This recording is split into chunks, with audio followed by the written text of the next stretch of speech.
thought Joe had taken the opportunity to, we're going to test your baseball skills here. Beautiful.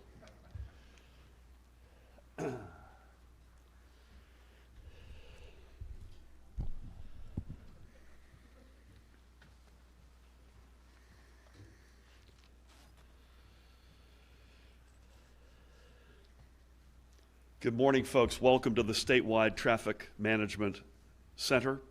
I'm joined by the woman to my right, who probably also does not need an introduction, the Commissioner of the Department of Transportation, Diane Gutierrez-Scacchetti. To my left, another guy in that category, the Superintendent of the State Police, Colonel Pat Callahan. The Board of Public Utilities President, two to my right, Joe Fiordaliso, and the Director of the Office of Homeland Security and Preparedness, two to my left, Jared Maples. This is the rare day in which we are briefing in the middle of a weather event as opposed to before. Additionally, we will not be holding a regular COVID briefing this afternoon, so I will address some of the latest numbers at the end of my remarks. Let me say this unequivocally, this is a big one. And it's going to be with us at this point, we think, until tomorrow night. So first things first, the state of emergency that I declared as of last evening remains in effect. We urge everyone who does not need to be out on the roads to stay in. Let me be as forceful on that point as I possibly can. If you don't need to be out, go back to your house immediately. If you're in your house, don't leave your house. You're jeopardizing either one or both of the following: yourself, or secondly, the crews that Diane has out on the road trying to clear the roads, or Pat's folks who are out on the road trying to aid motorists who need to be on the road. So if you must be out, please, God, be careful. But if you don't need to be out, do not go out. And if you're out right now and you don't need to be out, safely find your way home, lock the door, sit on the couch, and stay home until further notice. This is a huge storm. Diane has over 3,900 pieces of equipment on the roads up and down the state. We are now about to enter the teeth, the worst of the storm. It's going to be really bad for the next 12 hours. Including winds, Andrew, that gust up to 50 miles an hour. Please, please, please stay home. We have already been contacted both last night and this morning by the White House and the Federal Department of Homeland Security, who checked in regarding our preparedness for this storm. I'm sure they will be good partners with us as we clean up and recover and pay for this storm. Each of our vaccine mega sites is closed today due to the weather. However, the Bergen County, Burlington County, and Gloucester County sites were already pre-scheduled to be closed today. Anyone with an appointment at the mega sites in Atlantic County, Middlesex County, or Morris County has received a call, an email, or a text from the healthcare partner at that site to be rescheduled. Folks in Morris County explicitly have been rescheduled to Wednesday, with those in Atlantic County and Middlesex County having been rescheduled until Thursday. Our vaccination call center, however, will remain open throughout the winter storm. And that number again is 855-568-0545, 855-568-0545. So as I alluded to, back to the storm, according to the latest forecast, we expect the snow to pick back up throughout the day today, really beginning now and tonight, before this system pushes away from us. We thought originally tomorrow morning. It looks increasingly like tomorrow night. This is still a big system, and I want to repeat this as clearly as I can. The worst is yet to come. We expect new significant snowfall across central and North Jersey, with up to 2 feet of additional accumulations possible in some parts of North Jersey before all is said and done. In South Jersey, the snow totals will be lower. And if you're watching right now and you look out your window and it's raining, we understand that, but our concern remains around the mix of snow, sleet, and freezing rain, as well as coastal flooding and winds. And having looked at the radar projections, where it's raining now, it is going to turn almost all likelihood to snow. So again, I cannot say this enough. Unless you must be out, do not go out. Stay home, stay in. Additionally, the commercial vehicle travel restriction along our interstate highways that was put in place yesterday, which includes, Diane, tractor trailers, empty straight CDL weighted trucks, any passenger vehicles, towing trailers, motorcycles, recreational vehicles, boats, as we usually want to highlight, that order remains in place. And a reminder that this restriction does not apply to the Turnpike, Parkway, or Atlantic City Expressway. There's two types of vehicles that are commercial on the road right now, as Pat reminded me a few minutes ago. The ones that are carrying vital things like food, vaccines. We need folks who don't need to be out there to clear a way and allow those folks to do the job they need to do. The other type of commercial vehicle that's on the road is breaking the law. And I know Pat and team will be very forceful on making sure folks not only hear that, but pay a price for it. The DOT has pre-positioned, long before this thing started, towing equipment in the usual trouble spots along I-280 in Essex County and I-78 through the western part of the state. And as I mentioned earlier, Diane, you've got over 3,900 pieces of equipment on the roads as we speak. And one of your colleagues reminded me, unfortunately, there's a little bit of leeway right now because you've got some rain in the south, but it's a complete all-state storm, which means in some other storms that we have, you can bear down, double down on your equipment in a certain part of the state because you've got a leeway and a little bit of breathing room in another part of the state. That is not the case with this storm. So they are as stretched as they have been, at least since I've been here. We are incredibly grateful for the efforts of the state, county, and local road crews and the crews from both the Turnpike Authority and the South Jersey Transportation Authority for all their work preparing for this storm and for being out there overnight and again today. Diane will give us a better picture of the situation on our roads and the work completed by the DOT's crews. Also, as she always does, but in particular in this case, is coordinating, we all are, closely with our neighboring states, and that cooperation, as always, is going well. For current road conditions, your fastest resources will be to find the NJDOT on Facebook, on Twitter, at New Jersey DOT, and at 511nj.org. Again, unless there is a reason, I cannot be more forceful about this, to be on the roads, do not be on the roads. Please let the crews do their jobs undeterred and undistracted. You won't jeopardize their work and you won't jeopardize your own safety. All NJ Transit rail and bus service, with the exception of the Atlantic City rail line, is currently suspended. I encourage you to visit njtransit.com or on Facebook and Twitter at NJTransit for updates on service restoration. Pat, as of 10 a.m., New Jersey State Troopers had attended to 340 accidents and responded to 295 motorist aid calls along the roads under their patrol. I think you mentioned, Diane, the DOT had responded to another 224 motorist aids calls. I'm certain there were many other similar calls to local and county police, and we thank all of our first responders and DOT crews who spent the storm on the job. As anticipated, not surprisingly, and Joe will give you a little bit more color, there are some reported blackouts across the state, as should be expected given the snow and the wind. The number of customers currently without power, we think, is only at around 1,500, and most of them are in Toms River in the JCP&L district, and I know Jim Fakult and his team are focused on that. With the high winds that we are expecting beginning this afternoon, beginning right around now, and with the snow continuing to accumulate a couple or 3 inches an hour, the number of outages, Joe, I am sure will go up meaningfully. Please, folks, if you are out, don't assume somebody else called it in, and if you see a down power line, do not go near it. Call that one in as well.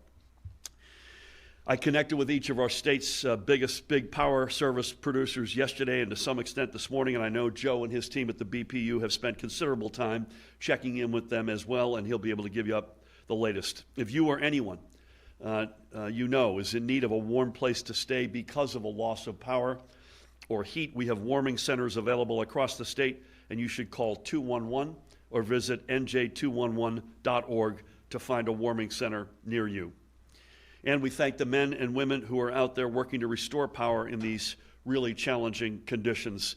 I always say to these power companies, soon but safe. And that's particularly when you got winds like we've got today. If you're heading out today, please, I prefer you didn't. In fact, we're demanding that you don't, to get a head start on digging out or to help your neighbors, or when you do tomorrow or the next day. Please, please, please remember, folks, to stay safe. And we have to remember we are still in the midst of a pandemic.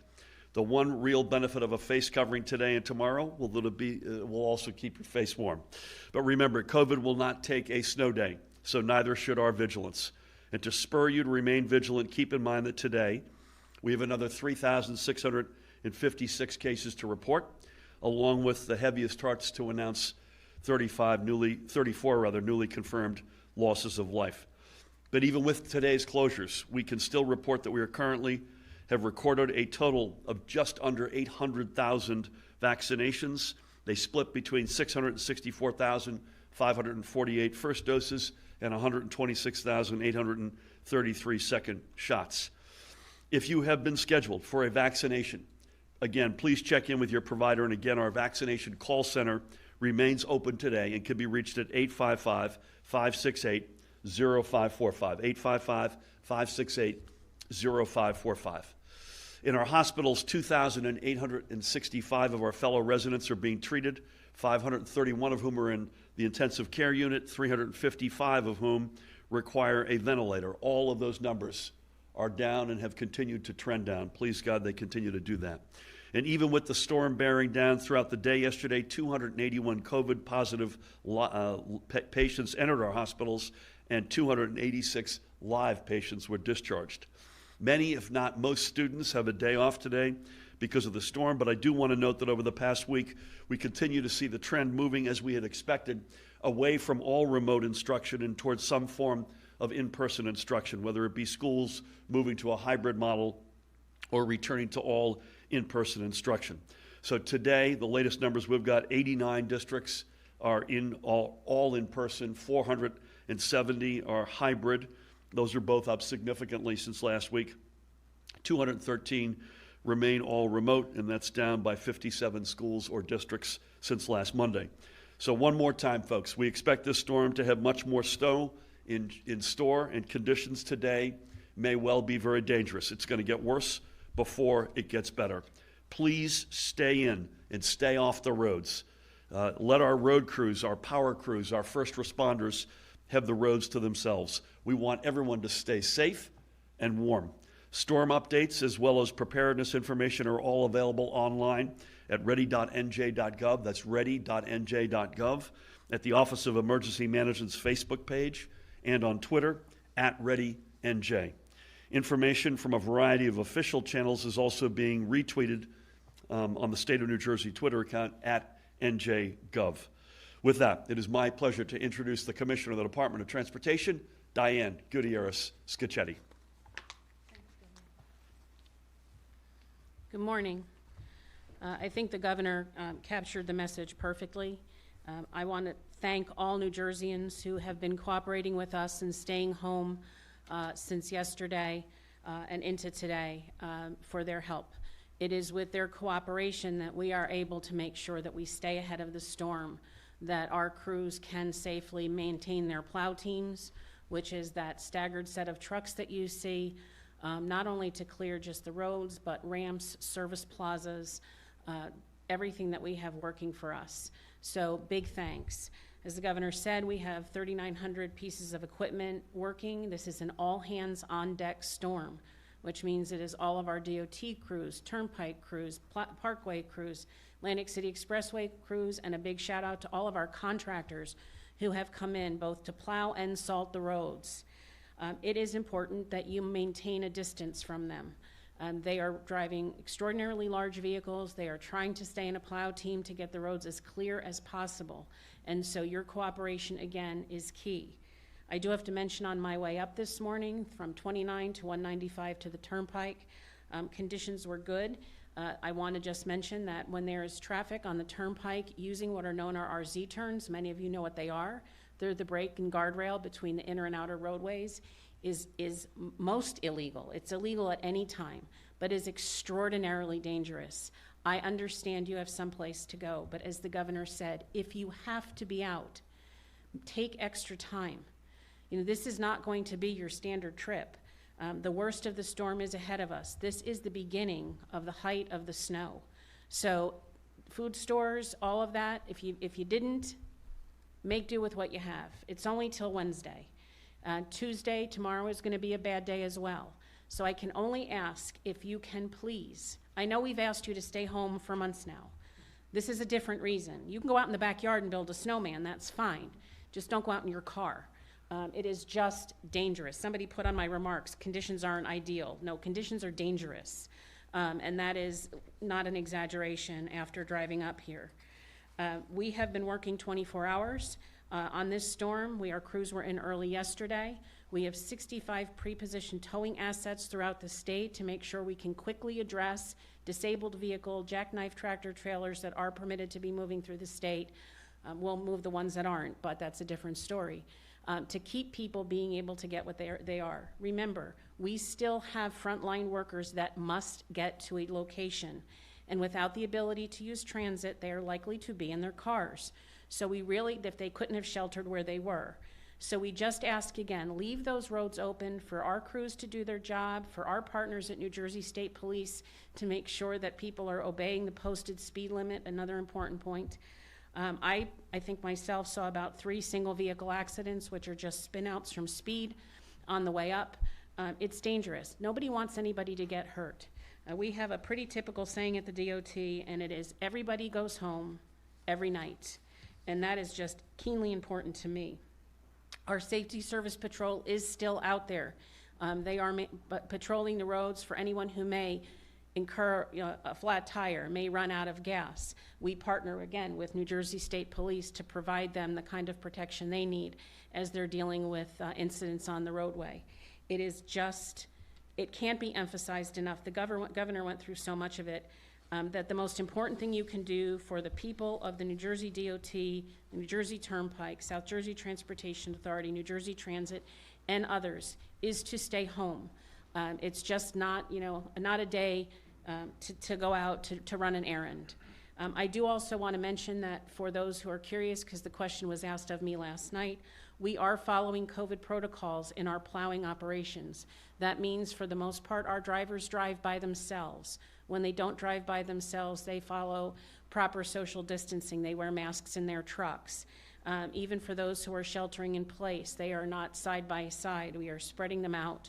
But I will tell you, this is the first true test for that for us in terms of being able to keep our workers safe. And we are doing everything we can. I have to shout out to the DOT facilities crew and our human resources group who are constantly managing our COVID response, as I know they are at the Turnpike and South Jersey Transportation and Transit as well. Governor mentioned today transit is shut down except for the Atlantic City rail line. I would suggest you, given what we have in front of us in terms of the highest amounts of snow, you do go to the transit website to see what tomorrow looks like. Ready.nj.gov, we'll all say it. It's a great place to go for information on planning to go out if you have to go out, or getting the latest updates on the storm. The most important thing today is that you all be safe, and that includes the press in front of us. It is slippery. We are trying to keep up with this storm. It is coming down quickly. The best you can do for us is give us the room we need to make sure that on Wednesday morning you can go out and about and get all the things done that you need to do safely on black, dry roads. Thank you. Thanks, Diane. Good job. Diane, thank you. State offices are closed, by the way, today, so everyone is working remote. We'll make a decision about what tomorrow looks like sometime this afternoon.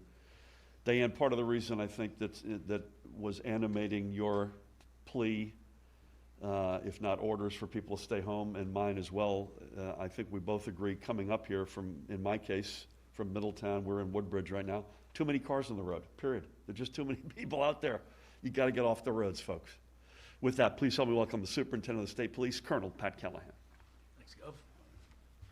Morning, everybody. I'll echo the remarks by both Governor and Commissioner. We activated our State Emergency Operations Center last night at 6 p.m.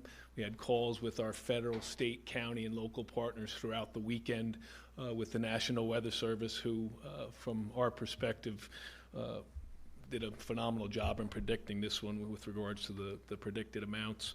We do have also New Jersey Task Force 1 on standby to assist with snowmobiles and anything high water vehicles as well. The incline readiness package that we always talk about on 280 and 78 Jugtown Mountain, that was in place. I was thrilled to see heavy duty wreckers and tow trucks staged along our route down 78 and down 287 on our way here this morning. There's also that tow edict in place. For those those cars that spin out, and sometimes motorists abandon them, they will be towed immediately. You can imagine what a car on the shoulder or in the middle of a lane does to the snow plow operations. That's why it's key that you do not go out if you do not need to be out. I also, from my perspective, saw way too much commercial traffic on my way here. We had jackknife tractor trailer after jackknife tractor trailer. And that's why those travel restrictions are put in place, because it's impossible to do snow removal operations when a tractor trailer is sideways or upside down across our interstates. I know the one that happened on Route 80 at exit 12 up in Hope, that driver was issued a summons for not only careless driving, but for also impeding the flow of traffic. I know the governor mentioned ready.nj.gov. Phenomenal place for information as far as what you need to do to prepare. And I know Joe will talk about outages.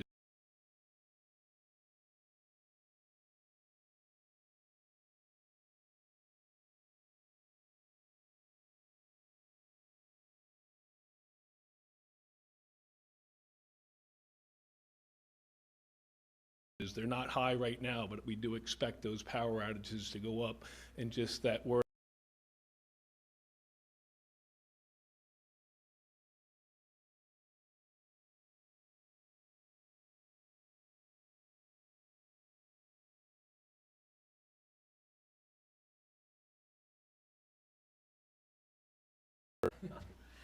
Channeling Bill Murray there. Thank you, Pat. That's a good point. I think there'll be a little trouble based on what we think the weather will be like tomorrow. Thank you for everything, Pat, as always. Please help me welcome the President of the Board of Public Utilities, Joe Fiordaliso. Joe? Thank you, Governor. Thank you, Governor. And I just want to mention before I go to my remarks, I came down from Essex County, and going south on the Parkway, there were a few vehicles on the road. There were more coming north, believe it or not. And we saw at least a half a dozen spin-outs of cars. So it's not fun out there. It's something that one has to be extremely careful. As the Colonel and the Governor mentioned, outages are a major component, or could be a major component. We're hoping that the wind is cooperative with us today. With a heavy snowfall, if you combine that with wind, it's a problem. And there will be outages. I don't want to give any false hope to anyone. However, in speaking with the utilities, they feel if the wind stays below 40 miles an hour, they will be able to get to those outages a lot quicker. So there was a report, Governor, this morning about JCP&L having a whole block of residents, customers out, about 1,400. They have already been restored. That's great. So that is excellent. That's the latest that I have, which tells us we have approximately anywhere between 350 and 400 outages right now. That's normally a blue sky day. But let's not dwell on false hopes here. Let's look at the reality so that we can deal effectively with that reality. While you still have power, I encourage you to charge all your devices, all of them, your telephone, your computers, and whatever other devices need to be charged. Stay away from down wires, as the Governor mentioned. They're down, assume they are alive, which means if you touch them, you're risking your life. We are in constant contact with the utilities. The utilities are working. They have crews in from out of state. And it becomes a problem when it's a regional storm, because many times we can borrow crews from nearby states. But with a storm like this that's really covering our region, they have to come from states that are not quite adjacent to New Jersey. But I assure you there are out-of-state crews already in the state of New Jersey. And again, let's hope that wind cooperates with us so that the utilities, if there are major outages, that utilities can get out there and fix them promptly. That's basically what I have to report, and again, one thing we repeat all the time, if your power goes out, call your utility. Just ensure the fact that they know you're out, and if you're out, probably your neighborhood is out. So there's a whole cluster of people there that can be restored quickly. So stay safe, take care of yourself, and take care of one another. Thank you. Thank you for that, Joe. And again, we've said this in other storms earlier that we're not as severe. When we bring the out-of-state crews in, we've also got the COVID protocols that have to be observed and testing and all that goes with that. So just yet made a little bit more complex as it is, I know, in your trucks and spreaders and whatnot, Diane. Thank you, Joe. With that, Director of the Department of Homeland Security and Preparedness, Jared Maples, with any update on critical infrastructure, cyber matters, et cetera. Come on down. Good morning. Thank you, Governor. If the last year has taught us anything, it's that we have to be prepared for all manner of hazards and issues that have popped up, and we remain dedicated to being prepared for everything from the pandemic to the potential domestic extremism that we're seeing across the United States and into cyber incidents at large. It's something we are dedicated to doing every single day. To that end, our critical infrastructure partners and our office and our state partners have been in constant contact. There are no issues reported from that sector at this time. It's important to note that we have our private sector portal operational along with the State Emergency Operations Center activation, as we always do, for any issues that pop up from the private sector, and of course giving them real-time and relevant information to protect their constituencies, companies, et cetera. The Governor mentioned earlier in his remarks about vigilance and the importance of vigilance. I would take this time to echo his remarks across the pandemic, but also from a domestic extremist perspective. Obviously, the U.S. Department of Homeland Security issued a threat advisory. We actually helped out with that and supported that, informed a lot of that, and fully welcomed that report from coming out. But this is no time to take our eye off the ball for any issues as well. Make sure that you're practicing see something, say something. All information can be found at our website at njohsp.gov. And the final piece that I want to make sure I highlight, as I do at these press conferences, with people working from home remotely for leisure, for work, for school, it's never more important than keeping your eye on the ball for right and proper cyber hygiene and making sure your practices online are secure, whether it be for your communities, your families, or individually. Make sure you're aware of those, and the same website is applicable for that as well.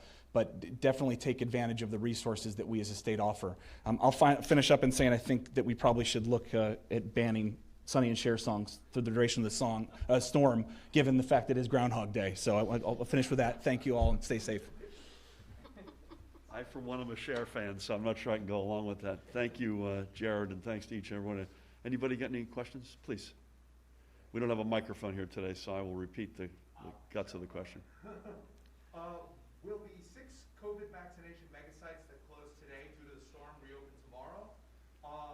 You mentioned appointments will be rescheduled within the week. Will this create a domino effect of delays for others who have appointments later in the week? And also, is NJ Transit expected to open service back up tomorrow? So too early to tell as we stand here on either the mega sites or NJ Transit. I think you have to stay tuned. One of the messages, in addition to staying home, I think you heard us to say the worst is yet to come. And the sense right now, the storm doesn't leave us in the morning tomorrow, it leaves us tomorrow night. So we'll probably have updates on both of those fronts later, especially probably the mega sites. NJ Transit could afford to make a later announcement given the nature of its operation. No, the objective here is to not create a domino effect. So that is our fervent hope. I know the mega sites are all working toward particularly the second shot reliability that I know is on a lot of people's minds. Thank you. Please. I've got another one about the mega sites. Colonel, you said on Friday that contractors were being brought in to remove snow at the 6 vaccination sites, and the sites would remain open. Why the decision to close them? Were troopers unable to escort the vaccine supplies to the sites? Come on down. I think it's pretty, sorry, before Pat says, it's pretty clear why we're closed. With all due respect, this is the big one. So Thank you. It actually had less to do with the ability to remove the snow than that we didn't want people out driving in this, and that was and some were actually scheduled to be closed anyway with regard to the vaccine distribution. I think 3 of the 6 were closed today in any event, am I right? Yeah, 3 of the 6 were scheduled to be closed. It was the 3 that were, the other 3 that we had. And by the way, Pat makes the right point. We can't have, regardless of what the site itself may look like, you got people coming in some cases from far away in the state to get to those sites. I think we're going to have to call some audibles, folks, as the day goes on as it relates to tomorrow, whether it's state offices, mega sites, NJ Transit. I again would plead with everybody, please stay home. Unless you absolutely have to go out, please stay home. Get off the roads. That'll keep you safe. It also won't jeopardize the clearing, the massive clearing process that's going on as we speak, and will continue at least through tomorrow night, and I suspect a lot of cleanup in the days that follow. Thank you all. Stay safe, everybody. God bless. We'll be back in touch with you as soon as we know anything.